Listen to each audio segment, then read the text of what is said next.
ఈ వీడియో మీ దగ్గర దాకా వచ్చిందంటే సమాజానికి ఖచ్చితంగా మీ వల్ల ఏదో ఉపయోగం ఉందనేది అర్థం.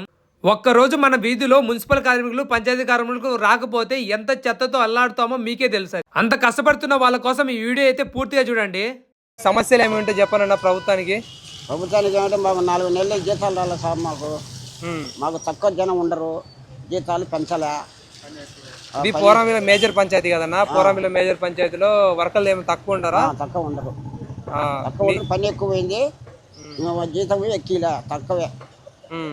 పని మాత్రం ఎక్కువైంది పంచాయతీ ఎక్కువైంది, కానీ జీతాలు పెంచలే. అట్లా వర్కర్లు కూడా లేరు. వర్కర్లు 20-30 మంది ఉండాల్సింది, మేము 15-16 మంది 18 మంది ఉన్నాం.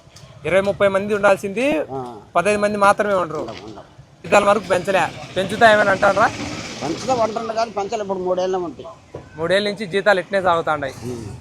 మీకు ఆరోగ్య సమస్యలకు వచ్చి ఏమైనా జ్వరాలు వచ్చే మేస్త్రి ఆబ్సెంట్ చేస్తాము. 2 రోజులు 3 రోజులు జ్వరాలు వచ్చినా మేస్త్రి సర్పంచ్ ఇచ్చాడు, నేను ఆబ్సెంట్ చేస్తానని ఆబ్సెంట్ చేస్తాను. ఒకవేళ జ్వరం వచ్చినా ఇంటికాడ పడుకుని ఆబ్సెంట్ చేస్తాను. ఆబ్సెంట్ చేస్తాను. వర్కర్లు తక్కువ ఉండరు పోరామిల మేజర్ పంచాయతీలో. పీపీ పెట్టమని పీపీ పెట్టలే, జీతాలు ఎక్కించమని జీతాలు ఎక్కిలే. వాళ్ళ జీతం వచ్చేసి కేవలం 6,000 నుంచి 10,000 మాత్రమే ఉంటుంది. అలాగే మన పోరామిల మేజర్ పంచాయతీలో 30 మంది ఉండాల్సిన వర్కర్లు కేవలం 15 మంది ఉండడం వల్ల చాలా ఇబ్బంది అయితే జరుగుతుందంట వాళ్ళకి. మన ప్రభుత్వం ఎన్నో పథకాలు చేస్తుంది. అలాగే ఫ్రీ బస్ కూడా తెచ్చింది కదా. అదే ఫ్రీ బస్ కు పెట్టే డబ్బులు మున్సిపాలిటీ కార్మికులకు జీతాలుగా పెంచి ఎక్కడైతే వర్కర్లు తక్కువ ఉన్నారో అక్కడ రిక్వైర్మెంట్ చేసుకుంటే ఇంకా బాగుంటుంది కదా సార్. ఈ వీడియో అధికారులకు చేరేంత వరకు షేర్ చేయండి.